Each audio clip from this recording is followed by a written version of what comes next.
ଆପଣ ନିଜେ କହୁଛନ୍ତି କି ବିଜେଡି ବିଜେପି ସେଠି ପର୍ଯ୍ୟାପ୍ତ ପଇସା ଇନଭେଷ୍ଟ କରିଛି, ଆପଣ ସେଠି ଜିତିଲେ, ତା ପୂର୍ବରୁ ଭାବିଲେନି ମୁଁ କେମିତି ଜିତିବି? ସବୁ ଜାଗାରେ ପଇସା କାମ ଦିଏ ନାହିଁ, ଅଜସ୍ର ପଇସା ଢାଳିଲେ ତଥାପି ପଞ୍ଚାୟତ ନିର୍ବାଚନ ଜେଡପି ସରପଞ୍ଚ ମୁଁ ଜିତିଲି।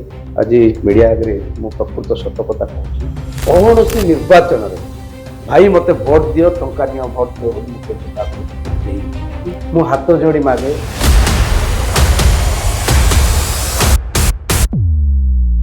ଆପଣ ଯେତେବେଳେ ଏମଏଲଏ ହେଲା ପରେ କେମିତି ସେ ମାନେ ଏବେ ବି ସୁଦ୍ଧା କାହିଁକି ଲୋକ ଏମିତି ବଞ୍ଚିତ ରହିଛନ୍ତି ବା ଆପଣ ତାଙ୍କ ପାଖରେ ତ ପହଞ୍ଚି ନାହାନ୍ତି କାହିଁକି? ନିଶ୍ଚିତ ଭାବରେ ଏବେ ବି ସମସ୍ୟା ରହିଛି। ଏ ସରକାର ତାର ନିଜର ଦୋଷ ଦୁର୍ବଳକୁ ଲୁଚାଇବା ପାଇଁ ଅପାରଗତା ସରକାର, ଆଇନ ପରିସ୍ଥିତି ବିପର୍ଯ୍ୟସ୍ତ ହୋଇଯାଇଥିଲା, ଏ ସବୁ ଦୋଷ ଲୁଚାଇବା ପାଇଁ ଆମକୁ ଏ ସରକାର ଚଲାଇବାକୁ ଦେବେ ନାହିଁ ଭାବି ଆମକୁ 7 ଦିନ କଂଗ୍ରେସର ସମସ୍ତ ବିଧାୟକ ମାନଙ୍କୁ ସସ୍ପେଣ୍ଡ।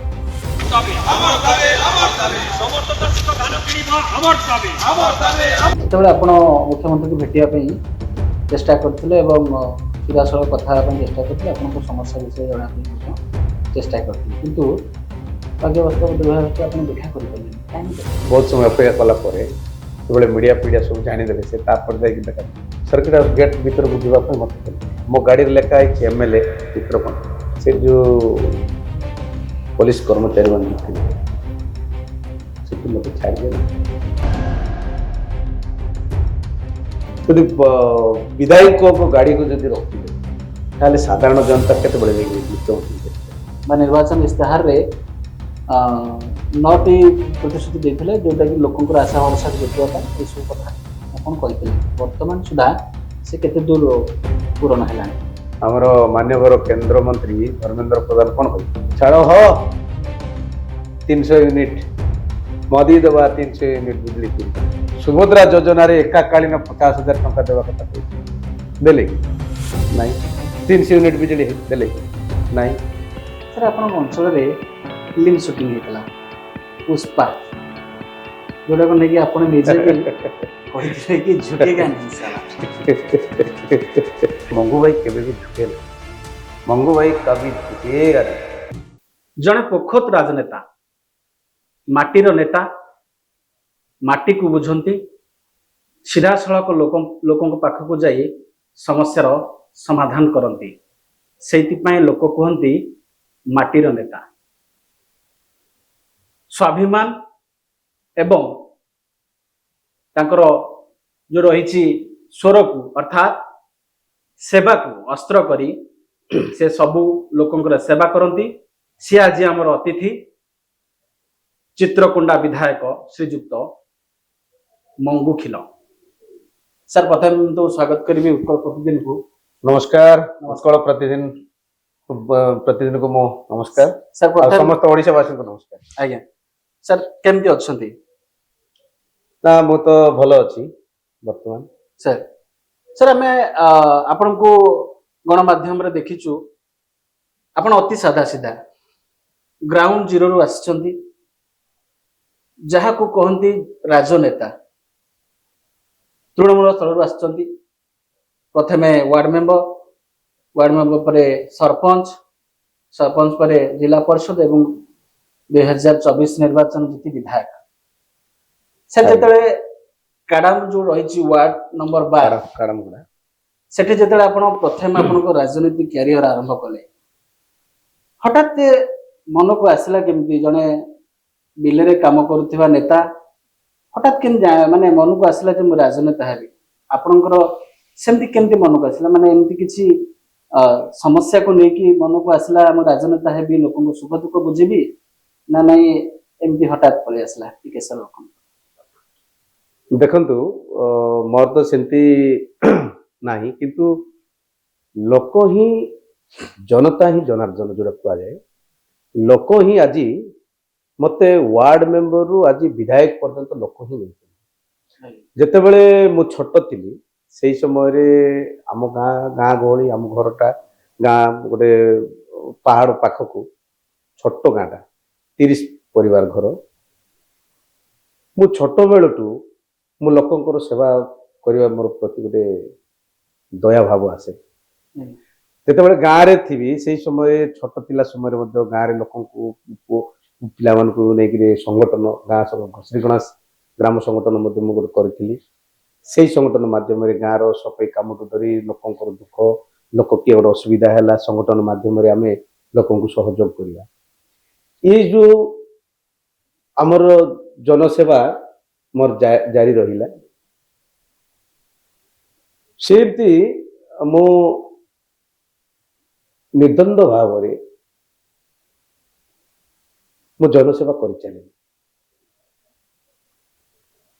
ଶେଷରେ ଯେତେବେଳେ ମୁଁ ପଢା ସମୟରେ ମଧ୍ୟ ସ୍କୁଲରେ ହଉ କି ଆଖପାଖ ଯୋଉଠି ପଢୁଥିଲି ସ୍କୁଲରେ ମଧ୍ୟ ଲୋକ ଯୋଉଠି ଅସୁବିଧା ହେଲେ ମୁଁ ସେ ଜାଗାରେ ପହଞ୍ଚାଏ। ଗୋଟେ ଲୋକ ଜ୍ୱର ହେଲା କି ଦେହ ଅସୁବିଧା ହେଲା ତାକୁ ମୁଁ ସାଙ୍ଗେ ସାଙ୍ଗେ ମେଡିକାଲକୁ ପହଞ୍ଚାଇବା ବ୍ୟବସ୍ଥା କରିବା, କି ଗୋଟେ କିଏ ଲୋକ ମରିଗଲା ତାକୁ କାଠ ଯୋଗାଇବା, କିଏ କ'ଣ ଅସୁବିଧା ହେଲା କୋଉ ଗାଁରେ କିଏ ସମସ୍ୟା ରହିଛି ଏଇଟା ସରକାର ପାଖରେ କେମିତି ଯାଇ ପହଞ୍ଚିବ। ସେତେବେଳେ ମୁଁ ସୋସିଆଲ ୱାର୍କର ଭାବରେ ଥିଲି।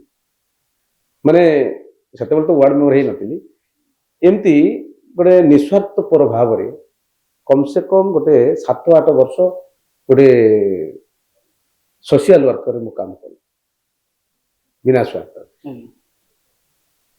ଶେଷରେ ଦେଖିଲେ ଯେ ଲୋକ ଗାଁ ଲୋକ ଗୋଟେ ବିଚାର କଲେ ଯେ ଇଏ ଲୋକ ନିଶ୍ଚିତ ଭାବରେ ଗୋଟେ ଯଦି ରାଜନୈତିକ କ୍ଷେତ୍ରକୁ ଯଦି ଯାଏ ତାହେଲେ ସରକାର ସହିତ ନିଶ୍ଚିତ ଭାବରେ ଆମ କଥାକୁ ସରକାର ପାଖରେ ନେଇ ପହଞ୍ଚାଇବ। ଏ କଥାକୁ ବିଚାର କରି ଲୋକ ମୋତେ 2012 ମସିହାରେ ୱାର୍ଡ ମେମ୍ବର, ସେତେବେଳେ ଇଲେକ୍ସନ ଆସିଥାଏ, ମୋତେ ୱାର୍ଡ ମେମ୍ବର ତିଆରି କଲେ। ୱାର୍ଡ ମେମ୍ବର କଲା ପରେ ଗୋଟେ ୱାର୍ଡ ମେମ୍ବରର କର୍ତ୍ତବ୍ୟ କ'ଣ, ଲୋକଙ୍କୁ କେମିତି ସରକାର ଯୋଜନାରେ ଅନ୍ତର୍ଭୁକ୍ତ କରାଇବା, ପଞ୍ଚାୟତ ଜରିଆରେ ଯୋଉ ୱାର୍ଡରେ ଗ୍ରାମରେ ଆମର 3ଟି ଛୋଟ ଛୋଟ ଗାଁକୁ ନେଇକରି ଆମର ୱାର୍ଡ କାଡାମଗୁଡା ୱାର୍ଡ 12 ନମ୍ବର ୱାର୍ଡ, ସେଇ ୱାର୍ଡରେ ଯାହା ବି ସରକାରଙ୍କର ଯୋଜନା ରହିଛି ମୁଁ ସରକାର ମାନେ ଲୋକଙ୍କ ପାଖରେ ଠିକ ରୂପରେ ମୁଁ ପହଞ୍ଚାଏ। ଯାହା ବି ମାନେ ସମସ୍ୟା ରହିଛି, ମୌଳିକ ସମସ୍ୟା ଶିକ୍ଷା ସ୍ୱାସ୍ଥ୍ୟ ଗମନାଗମନ ଯାହା ବି ସମସ୍ୟା ରହିଛି ସରକାର ପାଖକୁ ନେଇକରି ପହଞ୍ଚାଇବାର, ଯାହା ଅନୁଦାନ ଆସିଲା ଗାଁ ଲୋକଙ୍କୁ ଜଣାଇବାର, ଗାଁରେ କାର୍ଯ୍ୟ କରାଇବାର ବିଭିନ୍ନ ପ୍ରକାର କାର୍ଯ୍ୟ ହେଇଛି। ଆମେ ଯେତେବେଳେ ମୁଁ ୱାର୍ଡ ମେମ୍ବର ଥିଲି ଲୋକ ଏ ପ୍ରକାର କାର୍ଯ୍ୟ ଦେଖି ଯେତେବେଳେ ୱାର୍ଡ ମେମ୍ବର ଥିଲି ଟୋଟାଲ ପଞ୍ଚାୟତର ପଞ୍ଚାୟତର ପ୍ରତ୍ୟେକ ଗାଁକୁ ମୁଁ ଟଚ୍ କଲି, ପ୍ରତ୍ୟେକ ୱାର୍ଡକୁ ୱାର୍ଡ ମେମ୍ବର ଥାଇକି ପ୍ରତ୍ୟେକ ୱାର୍ଡକୁ ଟଚ୍ କଲି। ସେଇ ୱାର୍ଡର ସେଇ ଗାଁର ମଧ୍ୟ ଅଲଗା ୱାର୍ଡର ମୋର ୱାର୍ଡର ତ ଅଛି, ଅଲଗା ୱାର୍ଡର କ'ଣ ସମସ୍ୟା ଅଛି ସେଇଟା ସରକାର ପାଖରେ ପହଞ୍ଚାଏ। ଏ ଯୋଉ ମୋର କାର୍ଯ୍ୟକଳାପ ଦେଖି ପଞ୍ଚାୟତବାସୀ ଗୋଟେ ନିର୍ଦ୍ଦନ୍ଦ ଭାବରେ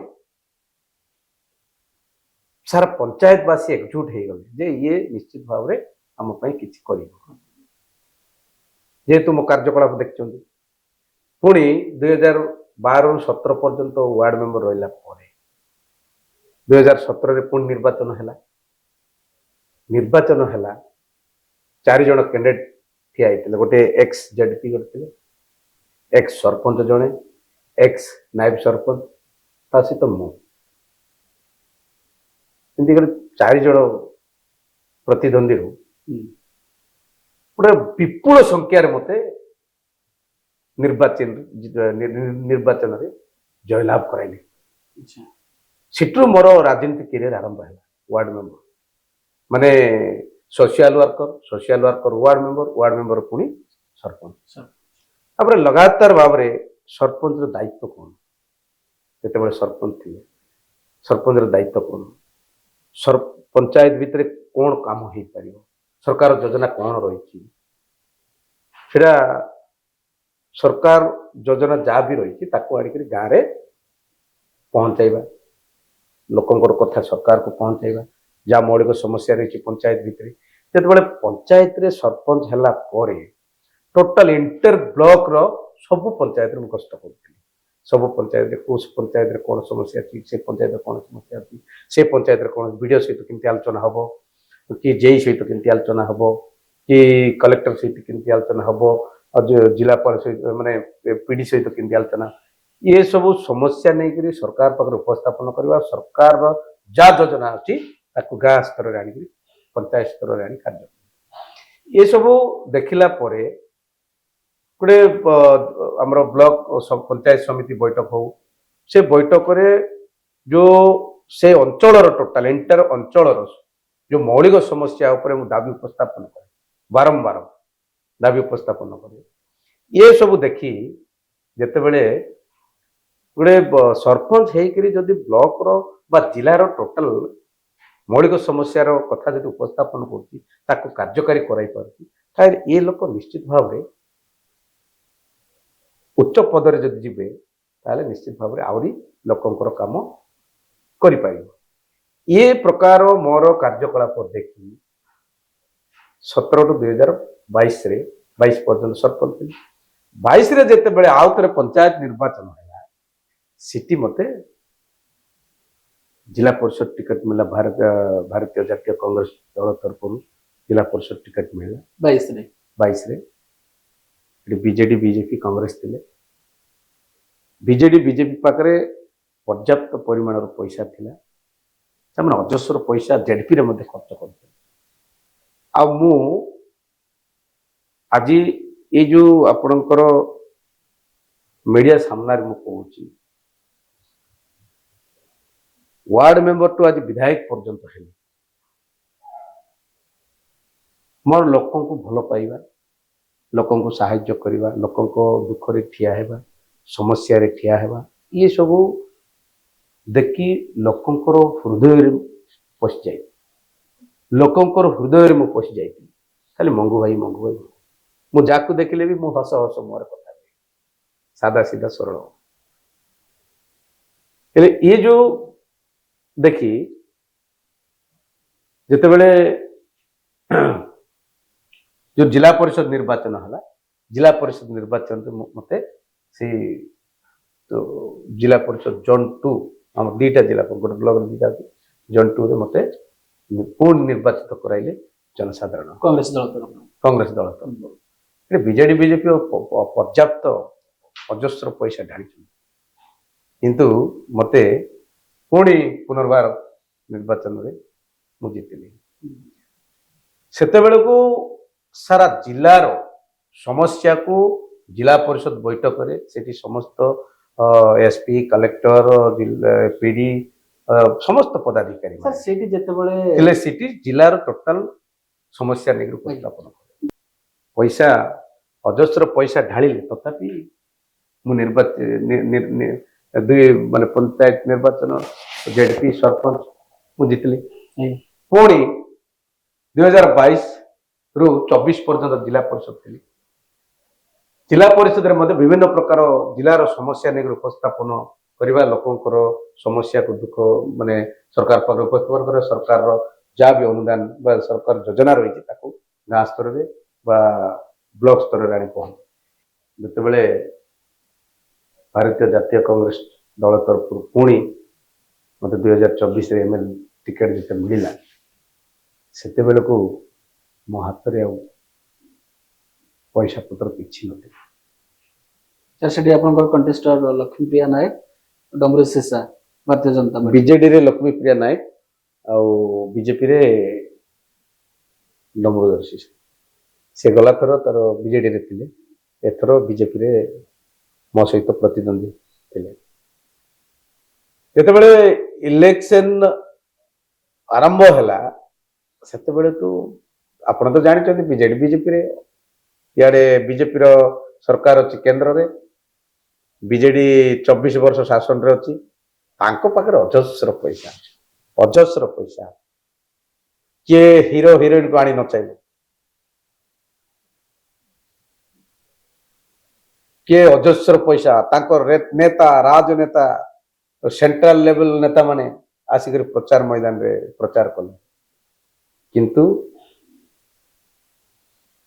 मु मोर जो सहयोगी जो मान थिले मोर कर्मी माने थिले मु कर्मी मानन को धरिकी आम निर्वाचन मैदान रे प्रचार आरंभ कर एमती प्रचार हला आपण माने विश्वास करिवे नाही आज वार्ड मेंबर टू मु विधायक पर्यंत निर्वाचित मु विजयी हे गली आपण विश्वास करेंगे नहीं मोटा आज मीडिया आगे मु प्रकृत सत कथा कहूँ कौन सी निर्वाचन रे भाई मते भोट दियो टंका नियो भोट दियो बोली मु केबे ताकू देइनी କିନ୍ତୁ ଯାଇଛନ୍ତି ଭୋଟ ମାଗିଛନ୍ତି। ଜାଣିଛନ୍ତି मु हाथ जोड़ी मागे भाई मु आपण मानकर सेवक मु आपण सेवा करे मते आपण माने निश्चित भाव सहयोग करंतु मु आपणकर सेवक हिसाब रे मु आपणकर सेवा करी मु प्रत्येक इलेक्शन रे ए प्रकार ही कहे आउ एतकी भी कहे जदि मो मो प्रति आपण मानकर भरोसा नहीं कि दया भाव नहीं कि आपण मो ऊपर विश्वास नहीं ताले आपण जाकू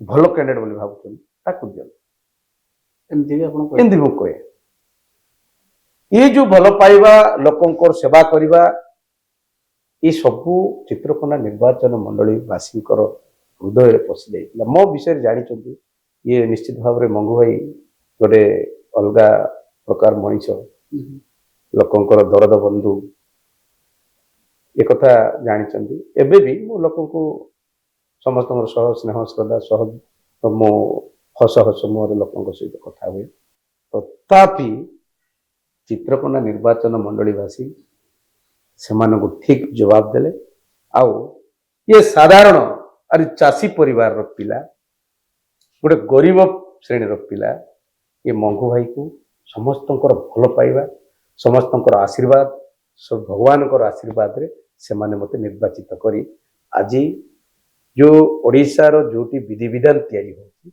ये विधानसभा रे सर आफ्टर एमएल हैला परे हम देखिछु कि आपण गोटे जगह जाइछंती माने लोकन समस्या बुझिया पे जोटी कि एबे भी पानीय जल समस्या एबे भी आपनकर अंचल रे रहिछि आउ भत्ता भी एबे भी बुढ़ा बुढ़ी माने पाउ नाहंती किंतु आपण जतले एमएल हैला परे केमती से माने एबे भी सुधा काहे लोक एमती वंचित रहिछंती बा आपण ताको पाखे तो पहुंची नाहंती काहे नदीर्घ दिन धरि आपण जिला परिषद रे थिले एबे भी सुधा भी आप माने एमएल हैला परे भी समस्या रहिछि कोन रहिछि निश्चित भाव रे एबे भी समस्या रहिछि आ जते बेले भी मु सरपंच थिली कि जते बेले जिला परिषद थिली सेही समय रे मधु बारंबार जिला परिषद बैठक हो कि पंचायत समिति बैठक हो लोकंकर भत्ता चाउल भत्ता पीवा पानी रास्ता घाट उपरे निकरी आमे जो जिला परिषद बैठक उपस्थापन जो करथुलु किछिटा समाधान हेछि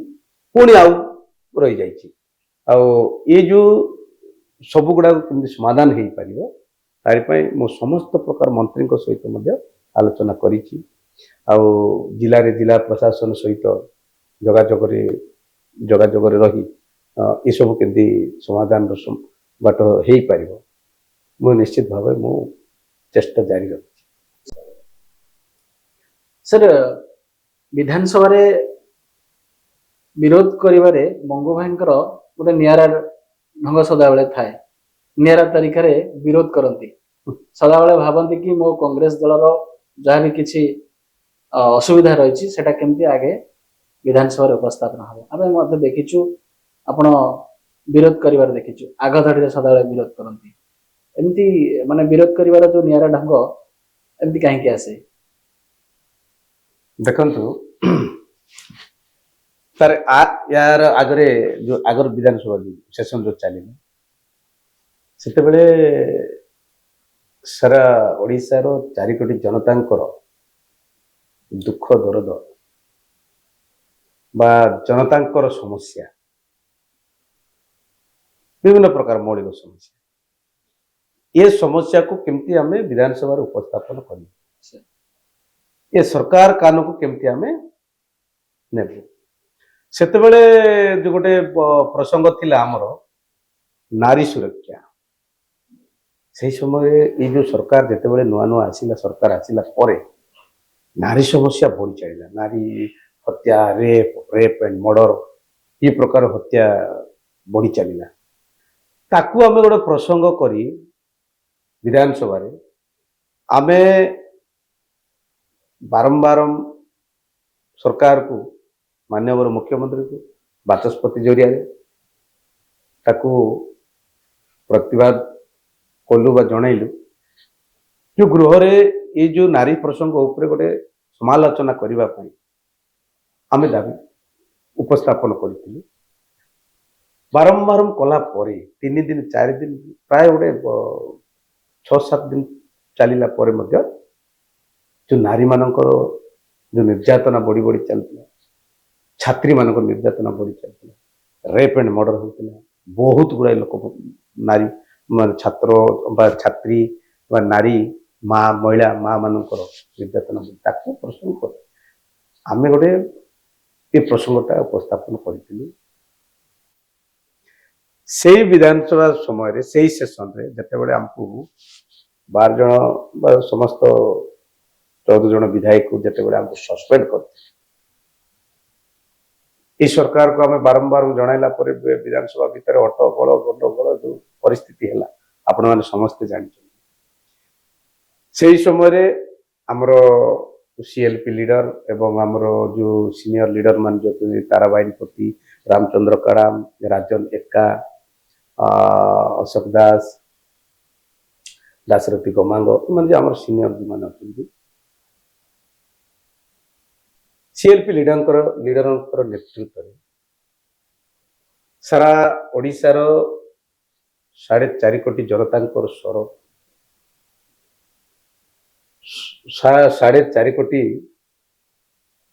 ଜନତାଙ୍କର ସମସ୍ୟା, ଚାଷୀଙ୍କ ସମସ୍ୟା, ଶ୍ରମିକଙ୍କ ସମସ୍ୟା, ये जो समस्या को उपस्थापन माने समस्या को आम सरकार पाखे उपस्थापन कला से कर्णपात कले नहीं, कुंभकर्ण निद्रा शैली आम कथा को टोटाल कर्णपात कले नहीं। आम समालोचना करने माननीय मुख्यमंत्री को बाचस्पति जरिया आम उपस्थापन करूँ शुणुना से आम गोटे अभिनव उपाय अभिनव ढंग से आम प्रतिवाद करूँ। सेटा तिला गिनी मुर्दुल महुरी मु तो महुरी पकती आप देखिए महुरी बंशी गिनी ये सब गोटे अभिनव उपाय आम प्रतिवाद कर। सर आपण अंचल को मुख्यमंत्री जाइए कोरापुट जाइए सेतबेले आपण मुख्यमंत्री को भेटिया चेष्टा करथिले एवं सीधा सड़क कथा चेष्टा करथिले आपण समस्या विषय जणा चेष्टा करथिले किंतु भाग्यवस्था दुर्भाग्यवस्था आपण देखा करि पालेनी काहे देखा करि कोन ना देखा कली पर देखा कली बहुत समय अपेक्षा करिया बहुत समय अपेक्षा कला परे बेले मीडिया पीडिया सब जानी देले से तापर जाई देखा मु 150 किलोमीटर सेतेबेले सार थिले हमरो सर्किट हाउस रे कोरापुट मु चित्रकोंडा 150 किलोमीटर कोरापुट आसबाक 150 किलोमीटर 150 किलोमीटर मोर सब प्रकार काम छाड़ी मु मान्यवर मंत्री को मो अंचल विभिन्न समस्या जनइवाई बोली आस सर्किट हाउस गेट भीतर को जावाई मत दें मो गाड़ी लेखा है एमएलए चित्रकोण से जो पुलिस कर्मचारी मान थे मत छाड़े अच्छा तो गोटे विधायक जाऊँगी मुख्यमंत्री को भेटा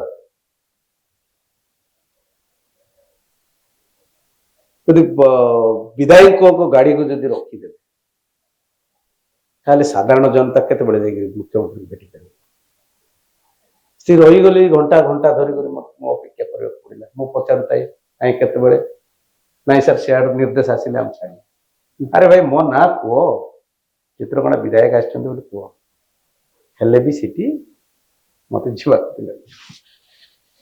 शेष एमती आपण सांबादिक बंधु मैंने आसीगले मो बाइट फाइट सब नहीं ये सब देखी सियाड़ सांगे सांगे निर्देश आसला ओडिसा रे कांग्रेस रो भविष्य केमती आपण देखुछंती आमे जहा वर्तमान ग्राउंड जीरो आमे जहा देखुछु कांग्रेस वर्तमान टिके आगो अपेक्षा आहुरी कंप्रोमाइज हला बेला लागुची लोक मुह फेराउछंती निकट रे अनेक राजनेता मध्य इस्तफा देइछंती आपण केम देखुछंती भविष्य नहीं देखंतु आपण एटा भूल कहउछु कांग्रेस केबे मध्य कार सहित सालिश करे ने कार सहित कंप्रोमाइज करे ने ये होची गोटे संग्रामी दल सबुटू सर्व भारत रे ପୁରୁଣା ଦଳ ହଉଛି କଂଗ୍ରେସ।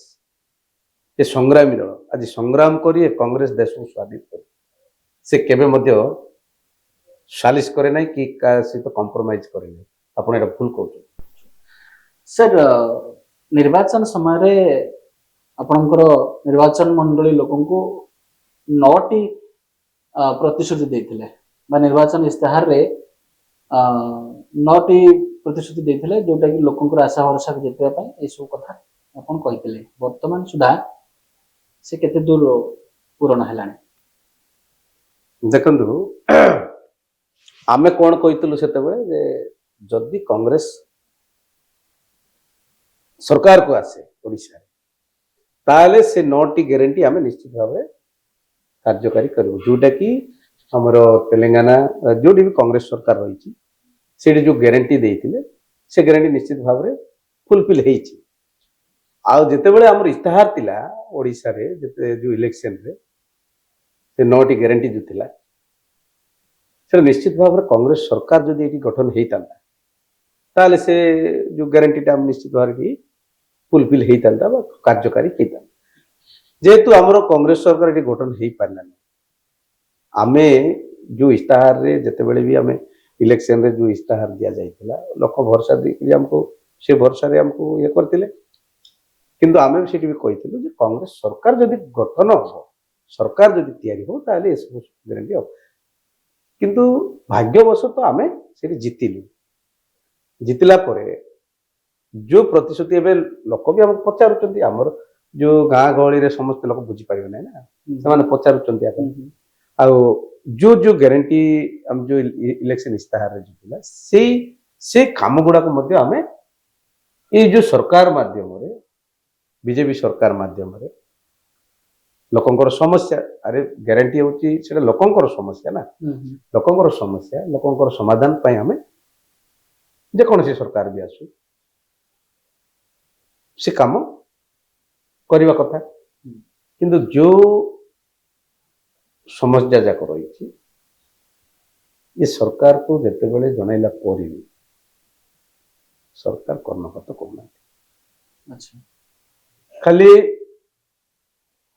ଏ ସରକାର ଯେତେବେଳେ ବି ଇସ୍ତାହାର ଦେଇଥିଲେ ବିଜେପି ସରକାର ତାଙ୍କରି ଇସ୍ତାହାର ସେମାନେ ପୂରଣ କରିନାହାନ୍ତି।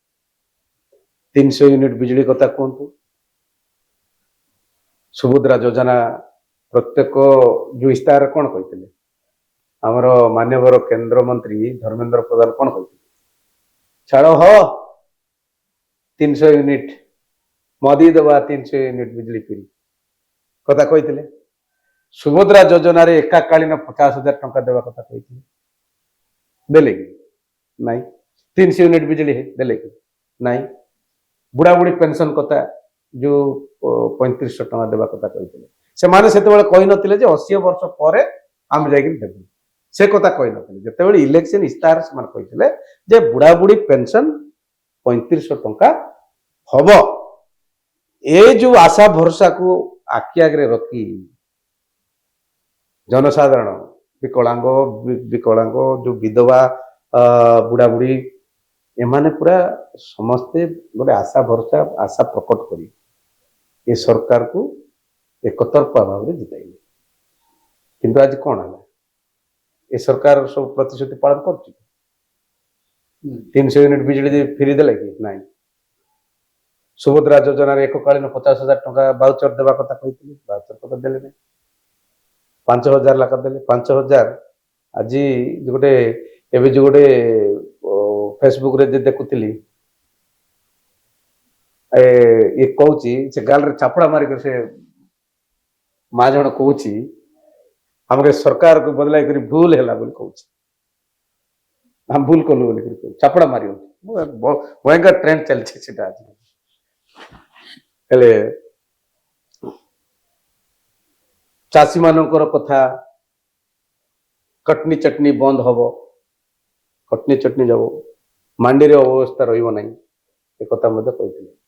କିନ୍ତୁ ଏଇ ସରକାର ଆସିଲା ପରେ ଅଧିକ କଟନୀ ଚଟନୀ ହଉଛି ମଣ୍ଡିର ଅବ୍ୟବସ୍ଥା ଅଧିକ ଚାଲିଛି ଧାନ ଉଠୁନାହିଁ ରାସନ କାର୍ଡ କାଟିଦେଲେ ବୁଢ଼ାବୁଢ଼ୀ ପେନସନ କଟାଗଲା ବହୁତ ଲୋକଙ୍କର କାଟିଦେଲେ ସାର୍ ଆପଣଙ୍କ ଅଞ୍ଚଳରେ ମୌଳିକ ସମସ୍ୟା ଗୁଡ଼ିକ ବର୍ତ୍ତମାନ ମାନେ କଣ ରହିଛି, ଲୋକ କୋଉଟା ବେଶୀ ଆମେ ମୋ ନିର୍ବାଚନ ମଣ୍ଡଳୀ ହଉଛି, ଦେଖନ୍ତୁ ଗୋଟିଏ ଉପାନ୍ତ ମାଲକାନଗିରି ଜିଲ୍ଲା ଗୋଟେ ଉପାନ୍ତ ଜିଲ୍ଲା, ପାହାଡ଼ିଆ ଅଞ୍ଚଳର ଜିଲ୍ଲା।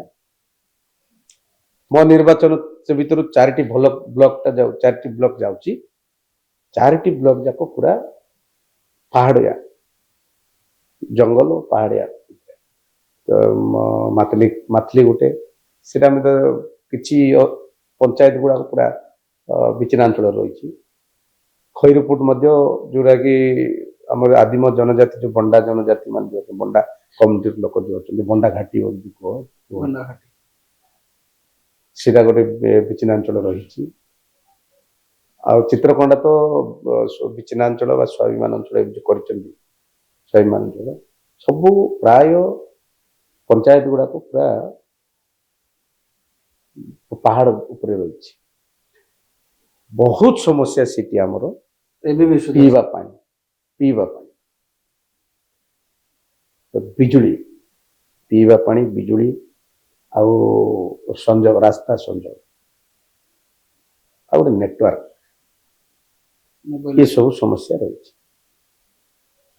ମୁଁ ବାରମ୍ବାର ବିଧାନସଭାରେ ମଧ୍ୟ ପ୍ରତିବାଦ କରୁଛି, ଦାବି ଉପସ୍ଥାପନ କରୁଛି, ତଥାପି କାର୍ଯ୍ୟ ହଉନାହିଁ। ପୁଣି ଏବେ ଆସନ୍ତା 9 ତାରିଖରେ ପୁଣି ତ ସେସନ ଗଲା, ପୁଣି ଆସନ୍ତା 9 ତାରିଖରୁ ବିଧାନସଭା ଆରମ୍ଭ ହବ। ନିଶ୍ଚିତ ଭାବରେ ମୋ ଅଞ୍ଚଳର କଥା, ଚିତ୍ରକୋଣ୍ଡା ନିର୍ବାଚନ ମଣ୍ଡଳୀ କଥା, ମୋ ମାଲକାନଗିରି ଜିଲ୍ଲାର କଥା ନିଶ୍ଚିତ ଭାବରେ ଆଉ ଥରେ ବିଧାନସଭାରେ ଉପସ୍ଥାପନ ହବ। ବହୁତ ସମସ୍ୟା ଆମର ବିଜୁଳି, ପିଇବା ପାଣି, ବିଜୁଳି ଆଉ ରାସ୍ତା। ସାର୍ ଆପଣଙ୍କ ଅଞ୍ଚଳରେ ଫିଲ୍ମ ସୁଟିଂ ହେଇଥିଲା ପୁଷ୍ପା, ଯୋଉଟାକୁ ନେଇକି ଆପଣ ନିଜେ ବି କହିଥିଲେ କି ଝୁକେଗା ନାହିଁ ସାଲା।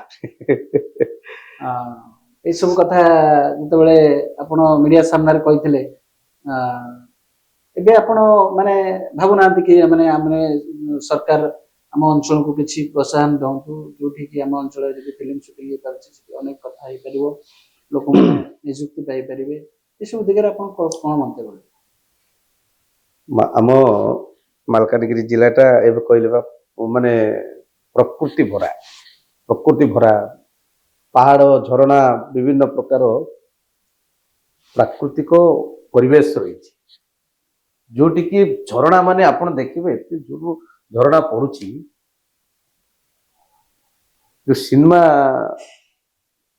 ସୁଟିଂ ହେଇପାରିବ, ସେଥିପାଇଁ ଆମର ତେଲୁଗୁ ସିନେମା ଯୋଉ ପୁଷ୍ପା ଟୁ ସୁଟିଂ ହେଇଥିଲା ଚିତ୍ରକୋଣ୍ଡା ନିର୍ବାଚନ ମଣ୍ଡଳୀ ଭିତରେ। ଆଉ ଅଲ୍ଲୁ ଅର୍ଜୁନ ଆସିକିରି ସେଠି ରହିକିରି ସିନେମା ସୁଟିଂ କରିଥିଲେ। ଭଲ ଭଲ ସିନ୍ ଅଛି ଆମ ମାଲକାନଗିରି ଜିଲ୍ଲା ଭିତରେ ସୁଟିଂ ହେଇଥିଲା। ମୁଁ ଯୋଉ ଆକୁ ଟୁରିଜିମ୍ ଡିପାର୍ଟମେଣ୍ଟକୁ ମୁଁ ବାରମ୍ବାର ଚିଠି ଲେଖିଛି, ମାନ୍ୟବର ମନ୍ତ୍ରୀ, ଉପମୁଖ୍ୟମନ୍ତ୍ରୀ ଯୋଉ ପ୍ରଭାତୀ ପରିଡ଼ା ମ୍ୟାଡାମଙ୍କୁ ମଧ୍ୟ, ଯୋଉ ଟୁରିଜିମ୍ ମିନିଷ୍ଟର ଅଛନ୍ତି, ତାଙ୍କୁ ମୁଁ ମଧ୍ୟ ଦେଇଛି, ଦରଖାସ୍ତ ଦେଇଛି ଯେ ଭଲ ପରିବେଶ ଅଛି, ଭଲ ଟୁରିଜିମ୍ ପ୍ଲେସ୍ ହେଇପାରିବ। ଆଉ ଯୋଉଟା କି ଯଦି ଗୋଟେ ସିନେମା ସେ ଜାଗାରେ ଯଦି ସୁଟିଂ ହେଇପାରୁଛି, ସେ ସିନେମା ପୁଣି ହିଟ୍ ହେଇଗଲା ପୁରା, ଆଉ ୱାର୍ଲଡରେ ସେ ରେକର୍ଡ କଲା ସେ ସିନେମା। ସେଇଭଳିଆ ସିନେମା ଯଦି ରେକର୍ଡ ଭାଙ୍ଗୁଛି ୱାର୍ଲଡରେ, ଆପଣଙ୍କ ସେଇ ଜାଗାରେ ଯଦି ସରକାର ଆଉ ଟିକେ ଯଦି ଡେଭଲପ କରିଦେବେ, ତାହେଲେ ନିଶ୍ଚିତ ଭାବରେ ଚିତ୍ରକୋଣ୍ଡା ନିର୍ବାଚନ ମଣ୍ଡଳୀ ଭିତରେ ବା ମୋର ମାଲକାନଗିରି ଜିଲ୍ଲାରେ ଗୋଟେ ସୌନ୍ଦର୍ଯ୍ୟକରଣ ହେବା ସହିତ ସରକାରଙ୍କୁ ରେଭେନ୍ୟୁ ଆସିବ, ନିଶ୍ଚିତ ଟିକସ ଆସିବ। ଆଉ ଏମିତି ଜାଗା ଅଛି ଯୋଉଟା କି ଓଡ଼ିଶା, ଛତିଶଗଡ଼, ଆନ୍ଧ୍ର, ତେଲେଙ୍ଗାନା, ଏ 3ଟି ରାଜ୍ୟକୁ ସଂଯୋଗ କରୁଛି ମୋ ଚିତ୍ରକୋଣ୍ଡା ନିର୍ବାଚନ ମଣ୍ଡଳୀ। 3ଟି ରାଜ୍ୟ, ସେଇ ଭିତରେ ଆନ୍ଧ୍ରର ଲୋକ ଆସୁଛନ୍ତି, ओडिशार लोक भी जाउछन्ति छत्तीसगढ़ लोक आछन्ति तेलंगाना लोक आछन्ति सर एक कथा विधानसभा आपण उठेइछन्ति हम्म जेतेबेले जिला परिषद थिले ए- सेतेबेले मो बीजेडी एटा सरकार जो टूरिज्म डेवलप पे उठेछि मो उठेइति जेतेबेले जिला परिषद थिले आउ एटा अछि तापरे आमाकुंड सीताकुंड बोली गोटे हम खैरपुर ब्लॉक रे अछि जोटा कि सीताकुंड बोली जोटा कि आदिम कालरू जेतेबेले प्रभु राम लक्ष्मण सीता वनवास जाइतिले से समय जो पुराण पुराण लेखा अछि सेठी जो बंडा घाटी जो अछि से बंडा घाटी रे गोटे सीताकुंड अछि अच्छा सेठी जो पुराण रे वर्णित हेकि अछि जे सीता माता से कुंड रे गाधौतिले सेठी केबे भी पानी सुकिबो नै अच्छा पानी सुके नै पहाड़ ऊपर पानी सुके नै पानी सब रहिबो तापरे आउ गोटे जिनस आपण देखिबे सेठी किंवदंती जो रहिछि जो पत्थर गुड़ाक अच्छे से पाखापाखि देखी पत्थर रे पाद चिन्ह अच्छे जो एटा कुआ जाए जे प्रभु राम लक्ष्मण राम प्रभु रामंकर पाद चिन्ह राम लक्ष्मण सीतांकर पाद चिन्ह बोली जो कथा कहती माने जो से अंचल लोक कहती बा से शुणी पढ़ी पौराणिक से माने कहती सेटा मध्य गोटे डेवलप करिवार अछि आ गोटे आमाकुंड बोली गोटे अछि आमाकुंड बोली गोटे अछि सेठी पूरा से जो पहाड़ ऊपर पानी झरुची पूरा गहिरिया अछि सेठी मुदी पिंदा माछ माने अछि अच्छा एक कथा मते विधानसभा उठैथिले मुदी पिंदा माछ भी अछंती ताकू डेवलप करा जाऊ बोली उठैथिले कथा हेले से माछ सेठी जो एते जड़ वर्षा जते वर्षा पहाड़ हमर सियाड गोटे पहाड़ धसी जाए अच्छा खसी जाए प्रबल वर्षा हबो बन्या बात्या हो जाए किंतु सेटर माछ कुआड़ी जाए आपण आसंतु मु देखाइबी आपनको एड्डे बड़ बड़ माछ एड्डे बड़ बड़ माछ एते माछ अछंती जे आ कोन आ से माछ जे सेटर जदि से माछ धरि के खाइबे से ध्वंस होई मर जिवे अच्छा अच्छा सेटा लोक हमर से अंचल लोक कहते एटा भगवान माछ बोली ओहो हो जने लोक खाइदेला तांकर परिवार पूरा तांकर वंश निपात हो गला अच्छा अच्छा सर से समय जो पुष्पा 2 शूटिंग समय ଆପଣ ସେ ଡାଇଲଗ କହିଥିଲେ ଝୁକିକି ଆନେ ଇସାଲା ସେଠି ଆମ ଦର୍ଶକ ବନ୍ଧୁ ଟିକେ କହି ଦିଅନ୍ତୁ मो झुकेगा नहीं कहीं कहली जे एते परिस्थिति भितरे जो इलेक्शन रे तो एमएलए इलेक्शन रे एते परिस्थिति भितरे मो पाखरे टंका नाही मो पाखरे ये नथिला मो पाखरे झुकेगा नहीं कहवार ओडा भाषा रहिछ नहीं हां जे बीजेडी बीजेपी रो अजस्र पैसा ये रे सब ये रे ये जो एते परिस्थिति भितरे मो न झुकी करी आज निर्वाचन बैतरणी पार हेली जदि मु झुकी जाइतांती से जगह तो एतके दूर जाई नतांती सेथिपाई मो कहे मंगू भाई केबे भी झुके ना मंगू भाई कभी झुकेगा नहीं सर हम अनेक समय रे देखिछु कि आपण गीत बोलंती गीत प्रति आपनकर बहुत आग्रह थाए केतेबेले छी छी रे नानी छी छी केते आपनकर कोरापुटिया गीत आपण अनेक समय रे बोली थांती ए जो गीत बोलिवार रुचि अभ्यास एटा को पिला बेलु ना नाही विधायक हला परे आमे अविभक्त कोरापुट जिला बा कोरापुट मालकानगिरी अविभक्त कोरापुट जिला आमे आदिवासी लोक माने बसवास करन आ आदिवासी माने सब बेले तांको मजा मजलिस अच्छा पर्व पर्वाणी हेले गीत नाच गीत डांसा ओ विभिन्न प्रकार ये हमर परंपरा ए हमरो परंपरा सहित जड़ित बा परंपरा जो पर्व पर्वाणी सब किए मु छोट बेलटू पिला बेलटू टिके गीत गाइबा डांस करवा स्कूल रे पढ़ला बेले मध्य डांस करिवार प्राइज मध्य पाइछि डांस रे डिस्को डांस अच्छा अच्छा आ गीत भी गाइबार आगे हेले से कलाटा रही जाइछि मो टिके मजा मजलिस लोक सब बेले मजा मजलिस गीत गाइबा डांस करवा मजा करवा स्कूल रे मध्य एंती कोटी प्रोग्राम हैला कोटी फंक्शन हैला से जगह रे मते गाय माइक्रोफोन धर के हां काली गोटे गाइथिली काली जाइथिली जो ओटीवी ତାଙ୍କର ଗୋଟେ କାର୍ଯ୍ୟକ୍ରମ ଥିଲା ଆଚ୍ଛା। ଯୋଉ ରଙ୍ଗ ରଙ୍ଗେଲି କାର୍ଯ୍ୟକ୍ରମ ଥିଲା, ସେଠି ବି ମୁଁ ଯାଇଥିଲି, ନାଚିଛି, ଗାଇଛି, ଡ୍ୟାନ୍ସ ମଧ୍ୟ କରିଛି, ଗୀତ ବି ଗାଇଛି। ଛି ଛି ରେ ନାନୀ ଛି ଛି ସେ ଗୀତଟା ସେତେବେଳେ ବହୁତ ଭାଇରାଲ ହେଇଥିଲା। ଆପଣ ମଧ୍ୟ ସେ ଗୀତ ବି ବୋଲୁଥିଲେ, ଗୁଣଗୁଣାଉଥିଲେ। ସେ ଗୀତଟା ଟିକେ ଆମ ଦର୍ଶକ ବନ୍ଧୁକୁ ଟିକେ ଗାଇକି ଶୁଣାନ୍ତୁ। ସେଟା ଯେତେବେଳେ ଆମେ ଛୋଟ ଛୋଟ ଥିଲୁ, ସାନ ସାନ ଥିଲୁ, ତୃତୀୟ ଚତୁର୍ଥ ପଢିଲା ବେଳେ ଯୋଉ ସତ୍ୟ ଅଧିକାରୀ ଯୋଉ ଥିଲେ, ତାର ଲେଖକ ଡାଇରେକ୍ଟର ଥିଲେ, ଗାୟକ ଥିଲେ, ସେ ସମୟରେ ବହୁତ ହିଟ୍ ହେଇଥିଲା ସେ ଗୀତ। ଆଚ୍ଛା, ବହୁତ ସେ hit। ସମୟରେ ହଁ, ସାରା ଓଡିଶା ଯାକ ହିଟ୍ ହେଇଥିଲା। ଗୋଟେ 30 ବର୍ଷ ପାଖାପାଖି 25-30 ବର୍ଷ ହବ ସେ ଗୀତ ପୁଣି ଟ୍ରେଣ୍ଡ ହେଲା। ମାନେ ପୁରୁଣା, ଏତେ ପୁରୁଣା ଗୀତ, ଆମ କୋରାପୁଟିଆ ଗୀତ, ଆଦିବାସୀ ଗୀତ ଯଦି ଟ୍ରେଣ୍ଡ ହଉଛି, ତାପରେ ଆମକୁ ବହୁତ ଖୁସି ଲାଗିଲା। ଆଜ୍ଞା ଆଜ୍ଞା। ସେଟା ଗୋଟେ ଖୁସି ଲାଗିଲା। ଆଉ ସେଥିପାଇଁ ମତେ ମୁଁ ଯେବେ ଇଣ୍ଟରଭ୍ୟୁ ଗୋଟେ ନେଇଥିଲେ, ଛି ଛି ଛି ରେ ନାନୀ ଗୀତ, ସେ ଗୀତଟା ମୁଁ ମଧ୍ୟ ଗାଇଥିଲି ସେଠି। ସାର୍ ବିପଦ ଟିକେ ଏବେ ଆଉ ମନେ ଅଛି କି? ବିପଦ ସାର୍ ଟିକେ ଗାଇଦିଅନ୍ତୁ, ଭଲ ଲାଗିବ ଦର୍ଶକ। ଦେଖ, ସାର୍ ଚଷମା ଆପଣଙ୍କର ମାନେ ସଦାବେଳେ ଆମେ ଯୋଉ ଇଣ୍ଟରଭ୍ୟୁ ହଉ ବା ବିଧାନସଭାରେ ହଉ, ସଦାବେଳେ ଆପଣଙ୍କ ମୁହଁରେ ଚଷମାଟା ହିଁ ଥାଏ। ଏବଂ ଏଇ ଚଷମା କଥା ଯଦି କହିବା, ଆପଣଙ୍କ ଦଳର ତାରା ପ୍ରସାଦ ଭାଇଙ୍କ ପ୍ରତି ମୁହଁରେ ଏମିତି ବି ସଦାବେଳେ ଆମେ ଚଷମା ଦେଇଥାଉ। କାହା ଚଷମା ଭଲ? ମୁଁ ଛୋଟବେଳୁ ଟିକେ ଚଷମା ପିନ୍ଧେ, ଛୋଟବେଳୁ ମାନେ ଯେତେବେଳେ ଟିକେ ଆମର ସପ୍ତମ ଅଷ୍ଟମ ପଢିଲା ପରେ, ମାଟ୍ରିକ ପଢିଲା ପରେ ସେଠୁ ଆରମ୍ଭ ହେଲା ମୋ ଚଷମା।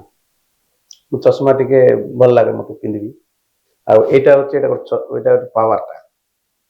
ପାୱାର ଚଷମା, କିନ୍ତୁ କିଏ କହିପାରିବ ନାହିଁ ପାୱାର ଚଷମା। ଆଚ୍ଛା ଆଚ୍ଛା। ଆଉ ସେ ମତେ ବି ଭଲ ଲାଗିବ ପିନ୍ଧିବି। ଆଉ ଭାଲୁ ଭାଇନାଙ୍କୁ ବଢିଆ ଫିଟ୍ ହବ ଚଷମା। ଭାଲୁ ଭାଇନା ଆମର, ସେ ହଉଛନ୍ତି ଆମ ଗୁରୁ, ସେ ହଉଛି ଆମର ଆଦର୍ଶ। ତାଙ୍କୁ ମୁଁ ଗୁରୁ ବୋଲି ମାନେ। ଆପଣ ଚଷମା ଭଲ ନା ତାଙ୍କ ଚଷମା ଭଲ? ଆଉ ତାଙ୍କ ସହିତ ଆମକୁ ତୁଳନା କଲେ ହବ କି? ସେ କାହିଁକି ଆମର ଗୁରୁ, ପୁରା ତାଙ୍କୁ ମୁଁ ଗୁରୁ ବୋଲି ମାନେ, ବାଲୁ ଭାଇନା ଗୁରୁ ବୋଲି ମାନେ। ସାର୍ ଶେଷ ପ୍ରଶ୍ନ ରହିବ, ଚିତ୍ରକୋଣ୍ଡାର ପରିକଳ୍ପନା ମଙ୍ଗ ଭାଇ ଆଗାମୀ 10 ବର୍ଷ ଭିତରେ କେମିତି ଦେଖୁଛନ୍ତି? କଣ କରିବାକୁ ଚିତ୍ରକୋଣ୍ଡା ପାଇଁ ବା ଚିତ୍ରକୋଣ୍ଡା ଉନ୍ନତି ପାଇଁ ମଙ୍ଗ ଭାଇ କଣ ଚିନ୍ତା କରିଛନ୍ତି?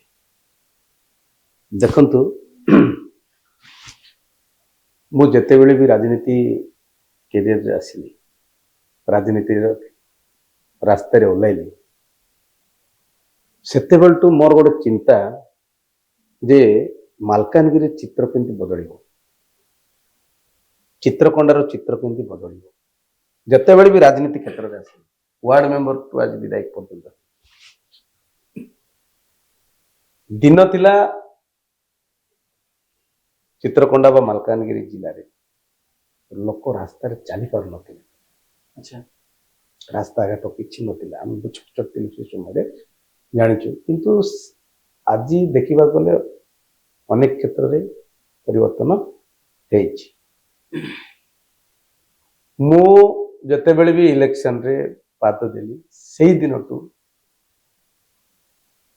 ମୋର ଗୋଟେ ଆଶା, ମୋର ଗୋଟେ ପ୍ରତିଜ୍ଞା ଅଛି ଯେ ଚିତ୍ରକୋଣ୍ଡାର ଚିତ୍ର କେମିତି ବଦଳିବ, ମାଲକାନଗିରି ଚିତ୍ର କେମିତି ବଦଳିବ,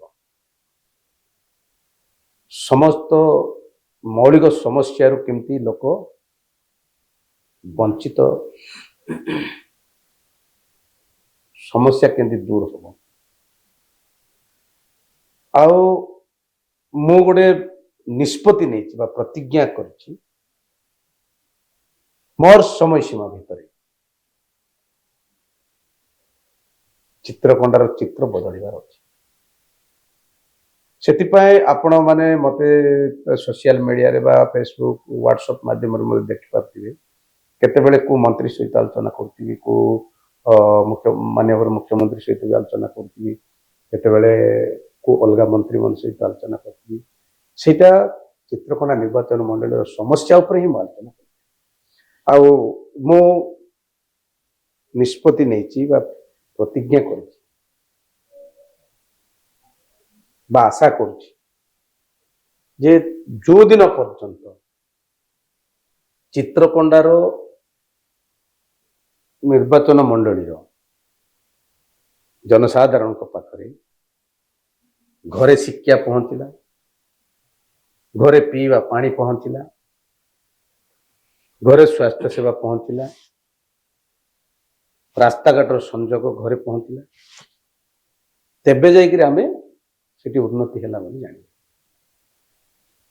ये सब केमती उन्नति हम मु बहुत आशा विश्वास नहीं आज ये राजनीति मैदान को ओल्लैछि मोर समय समय भितर मुझे भी पारि निश्चित भाव रे ये सबूर समाधान करने सरकार सहित लड़ाई माध्यम हो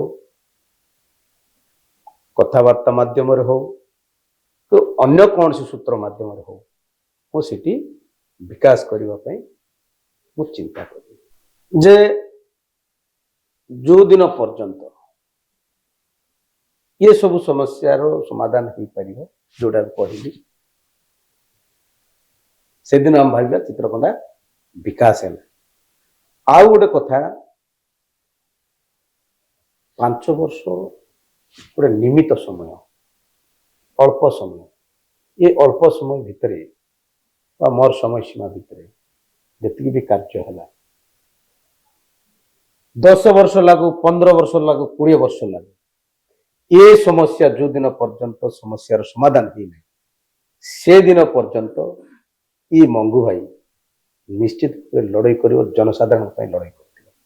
सर आपन सहित कथा है कि बहुत भल लगिला आपन चित्रकुंडार सब समस्या उठाउछंती लोक मानक साथी अछंती एवं आशा करिवे ए प्रयासटा आपनकर जारी रहिली। नमस्कार। नमस्कार धन्यवाद।